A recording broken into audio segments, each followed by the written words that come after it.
इस अवसर के लिए मेरी संगत से प्रार्थना है, चंद मिनटों के लिए बैठ जाए। जिसने जाना नहीं है वो बड़े आराम से चुपचाप उठे।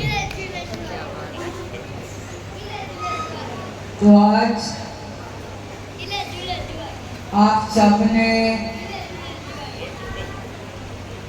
महापुरुषों से अपने जीवन के बारे में बहुत कुछ सुना। आज का जो दिन है,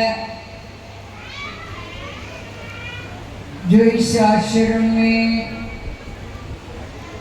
पहले संचालक महात्मा जी रहे, उनके साथ हम भी यहाँ पर काफी दिल लगाकर जाते थे। तो श्री महाराज जी के चरणों के वो बहुत ही,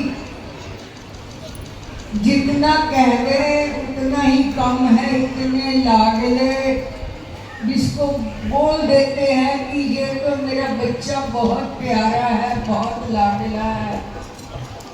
इस तरह से ये अच्छी बात नहीं है कि कोई संत महापुरुष सत्संग कर रहा हो और आप उठकर चले जाएं। ये आपकी मानसिकता ठीक नहीं है। बैठ जाइए, सत्संग खत्म होने के बाद चले जाना प्लीज।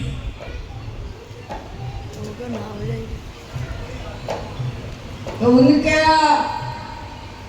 श्री स्वामी जी महाराज जी के चरणों में बहुत ही अनंत प्रेम, सादा प्रेम, भोलापन जिसको कहा जाता है, इतना प्यार श्री स्वामी जी महाराज जी ने अपने बच्चों को दिया।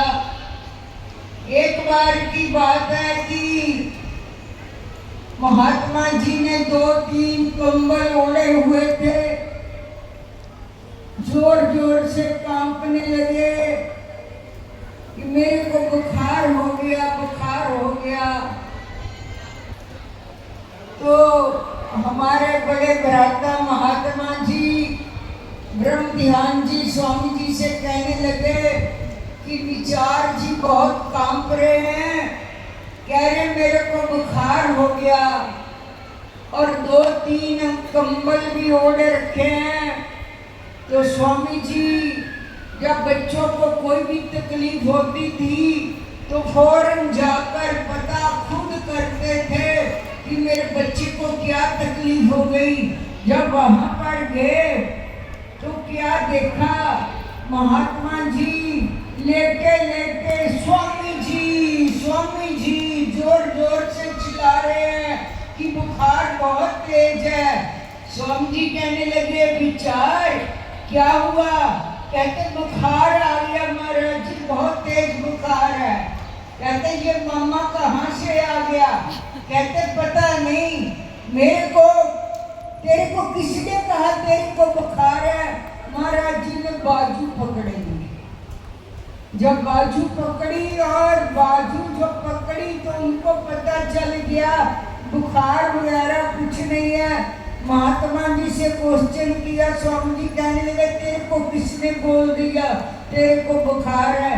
कहते महात्मा ब्रह्म ध्यान जी ने बोला कि तेरे को बुखार है, इसलिए मेरे को पता चला मेरे को बुखार है।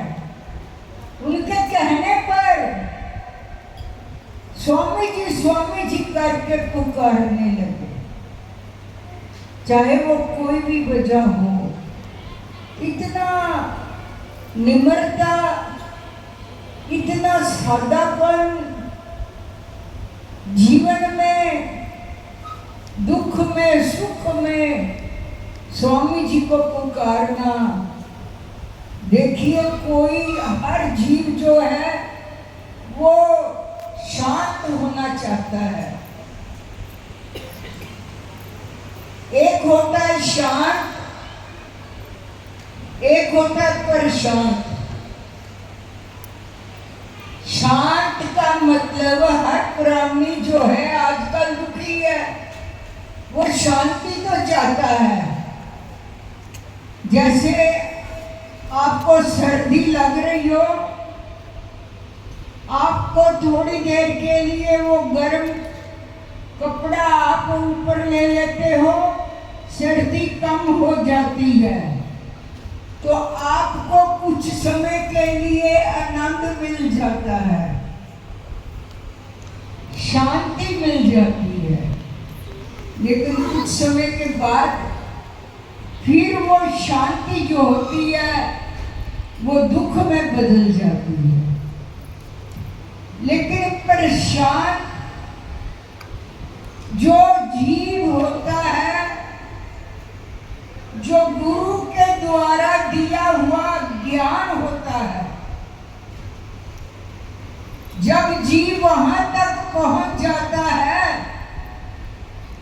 परेशान, वहां पर पहुंचने पर फिर उसे कोई भी तकलीफ नहीं होती, बाद में आनंद ही आनंद है। अब अपने जीवन में हम लोगों ने सोचना है कि शांत रहना है कि परेशान रहना है। शांत तो संसार में थोड़े टाइम के लिए मिल ही जाती है, लेकिन जो परेशान का तत्व है वो सतगुरु से ही मिलता है, गुरु से ही मिलता है।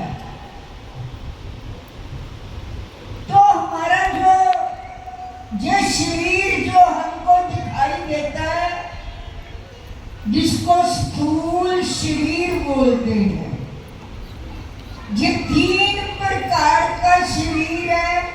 एक है स्थूल, एक है सूक्ष्म शरीर, एक है कारण शरीर। जो स्थूल शरीर है ये 5 तत्व का बना हुआ है, और जो सूक्ष्म शरीर है ये 5 ज्ञान इंद्रियां, 5 कर्म इंद्रियां, 5 प्राण और मन बुद्धि चित्त अहंकार 19 तत्व से बना हुआ है सूक्ष्म शरीर। और जो स्थूल शरीर है वो यहीं पर खत्म हो जाता है।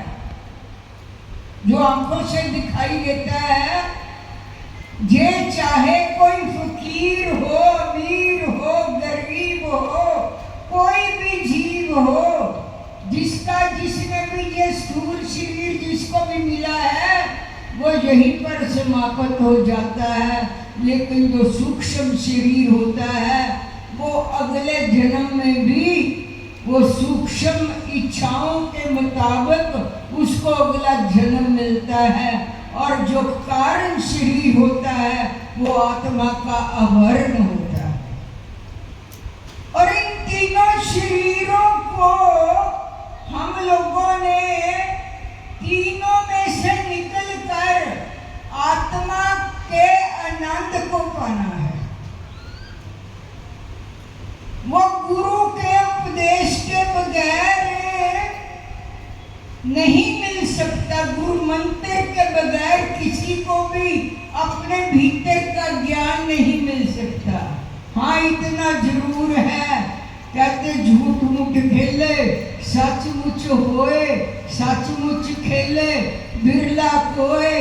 जो कोई खेले मन चित लाए, होते होते हो ही जाए। क्योंकि आज जो भी हम लोग खेल खेल रहे हैं ये सब झूठ का खेल है, ये सच का खेल नहीं है, ये स्थायी नहीं है। जितना भी जीवन में हम लोग खेल खेलते हैं सब अस्थायी है। लेकिन इतना जरूर कहूंगी कि झूठ मूठ भी खेलने से, उसका नाम लेने से वो अपने आप ही जीव का पार उतारा हो जाता है। जैसे आपने सुना भी होगा कि मैं छोटी सी एक बात बताती हूँ। 4 चोर जो इकट्ठे रहते थे, जितना जितना भी माल इकट्ठा करते चारों बांट लेते थे। चार चोर जंगल में जा गए, एक वृक्ष पर एक चढ़कर बैठ गया ऊपर, एक नीचे बैठ गया, एक दाईं ओर बैठ गया, एक बाईं ओर बैठ गया। ऊपर वाला बताता है कोई आ रहा है, नीचे वाला पूछता है वो कैसा है। ऊपर वाला कहता है जब भी कोई शख्स निकलता है वो जोर से चिल्लाने लगता है नारायण नारायण नारायण। नीचे वाला पूछता है केशव केशव केशव। ऊपर वाला नारायण बोलता है, नीचे वाला बोलता है केशव जानी कैसा है, स्त्री है या पुरुष है। जो दाईं ओर बैठा हुआ है शख्स वो बोलता है दामोदर दामोदर दामोदर। भी उसने अपनी कमर पर कपड़ा बांध रखा है, उसमें बहुत सारा धन लग रहा है, दामोदर। और जो बाईं ओर बैठा हुआ था वो कहने लगा वासुदेव वासुदेव। बांस लेकर आए, उसका भाव बांस लेकर आने का था, लेकिन मुंह से उच्चारण कर रहा था भगवान का नाम। चारों भगवान का नाम उच्चारण कर रहे थे। एक फौरन बिजली कड़की और वो बिजली उन चारों पर गिर गई, चारों का कल्याण हो गया। क्या उन्होंने भजन किया था? आखिर में जैसे अजामे ने आखिर में अपने पुत्र का नाम नारायण नारायण कहने से उसका बेड़ा पार हो गया, लेकिन वो भक्ति नहीं करता था, नाम नहीं जपता था। आखिर श्वास पर उसने ऐसा संतों ने मंत्र दे दिया कि नारायण का नाम रखना अपने पुत्र का। उसने नारायण नाम रखा, नारायण नारायण करते हुए जुबान पर चढ़ गया, तो वो आखिर श्वास पर भी नारायण को आवाज लगाई और वो मुक्ति के धाम को प्राप्त हो गया। इसी तरह से महाराज जी ने हमें बहुत ही सरल तरीका हम लोगों को बता दिया कि कैसे अपने भीतर इन श्वासों के द्वारा आप अपने स्थूल शरीर को देखते हुए, अपने सूक्ष्म शरीर को देखते हुए, अपनी आंखों के सामने अपनी मृत्यु को सामने देखना है। जैसे फकीर लोग देखते हैं, अपनी मृत्यु को सामने देखकर वो मुबारक देते हैं। वो मृत्यु के आने की भी खुशी मनाई जाती है, क्योंकि उन्हें पता है इस कैद से छूटना है। ये शरीर रूपी एक कैद है जिसमें ये रूह जो है वो बंद पड़ी है। तो महापुरुष से युक्ति बताते हैं कि कैसे तुम अपने मूल तत्व को, उस कारण शरीर को जो तुम्हारी आत्मा के ऊपर चढ़ा हुआ है, उस तत्व को पाकर उस बीज को देखते हुए अपने जीवन को जीना है। तो इसी तरह से हमारे ये तीन विभूतियां जो आप सामने देख रहे हो, श्री महाराज जी के चरणों में जा विराजे और खुशी खुशी आज उनका निर्वाण दिवस हमें जो देखने को मिल रहा है। ये इसलिए हम लोग देख रहे हैं कि हमने भी संसार से जाना है, तो अपने जीवन में मृत्यु को भी स्वीकार करना ही पड़ना है। ऐसा नहीं कि स्वीकार नहीं करेंगे, स्वीकार करना ही है। तो खुशी खुशी उसको स्वीकार कीजिए। जीने का आनंद भी तभी है, तभी हम लोग परेशान तत्व को पा सकते हैं। परेशान तत्व को पाने के बाद जीव कभी भी अशांत नहीं होता। बोल साचे दरबार की जय।